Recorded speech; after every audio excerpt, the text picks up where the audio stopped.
কাউকে ঠকিয়ে কেউ কখনো সুখী হতে পারে না। একটা মন ভাঙা মানে মসজিদ ভাঙা সমান কথা। একটা মানুষকে যদি ঠকান, হয়তো আপনি ঠকতে দেরি হবে, মাস বছর, কিন্তু অবশেষে কিন্তু আপনি ঠকে যাবেন। কিন্তু যেই মানুষটারে আপনি ঠকাইছেন, হয়তো সেই মানুষটা অনেক পবিত্র ছিল, আপনার প্রতি অনেক লয়াল ছিল, অনেক বিশ্বাস ছিল। আর যখন আপনি ওই মানুষটারে আপনি বিশ্বাসটা ভাঙবেন, তার উপর থেকে ভরসাটা ভাঙবেন, তখন ওই মানুষটা কিন্তু ভীষণভাবে ভেঙে পড়ে, অনেক কষ্ট পায়। আর যখন আপনি তাকে ঠকান, তার মনে হয় যে দুনিয়াতে বেঁচে থাকায় তার অনেক কষ্ট হয়ে যায়, তার মনের ভিতরে জ্বর উঠে যায়। বাট আপনি সেটা বুঝতে পারেন না, সেই মানুষটার আপনি কষ্ট দেন। সেই মানুষটা যখন কষ্ট সহ্য করতে না পারে, তখন তো সেই মানুষটা নিরুপায় হয়ে যায়। আর তখন সেই মানুষটা তার কষ্টের কথা একমাত্র উপরওয়ালার কাছেই সে বলে। আর যখন একটা মানুষ কষ্ট পেতে পেতে দেয়ালে পিঠ ঠেকে যায়, তখন কিন্তু সে আর কষ্ট কাউকে বলার মতো কাউরে পায় না, বা সে কষ্ট বুকের ভিতরে জমা রাখে। তো উপরওয়ালা একজন আছে, সে অবশ্যই বোঝে। তো কথায় আছে না, উপরওয়ালা সার দেয় কিন্তু ছেড়ে দেয় না। তো ওরকম হয়েছে। আসলে কাউরে কষ্ট দিয়ে কেউ কখনো পার পায় না।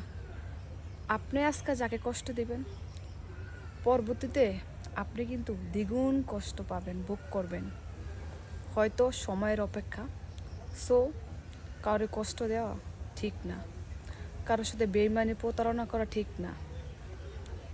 বেইমানকে আল্লাহ তাআলা কখনোই পছন্দ করে না, আর বেইমান কখনোই সুখী হতে পারে না। বিশ্বাস এমন একটা জিনিস, যদি একবার বিশ্বাসটা উঠে যায়, সেই মানুষটা আর কখনোই সেই বিশ্বাসটা অর্জন করতে পারে না। তো অবশ্যই চেষ্টা করবেন কখনো কারোর সাথে বেইমানি না করা, বিশ্বাসটা ভঙ্গ না করা। যে আপনার প্রতি লয়াল, তার প্রতি আপনার লয়াল থাকতে হবে।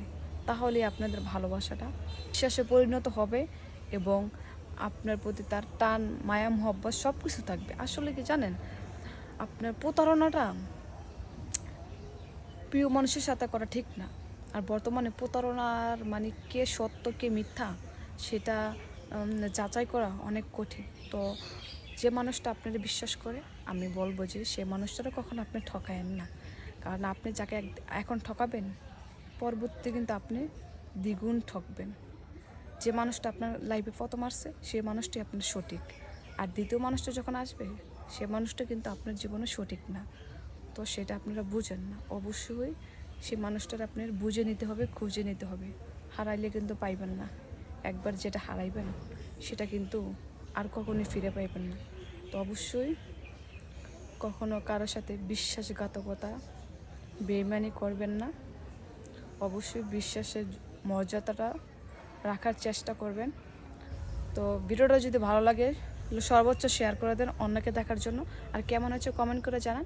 আর বেশি বেশি শেয়ার করে চ্যানেল সাবস্ক্রাইব করেন। এই ছিল আমার ছোট্ট একটি ভিডিও। ভালো লাগলে কমেন্ট করবেন, শেয়ার করবেন, সাবস্ক্রাইব করবেন। আল্লাহ হাফেজ।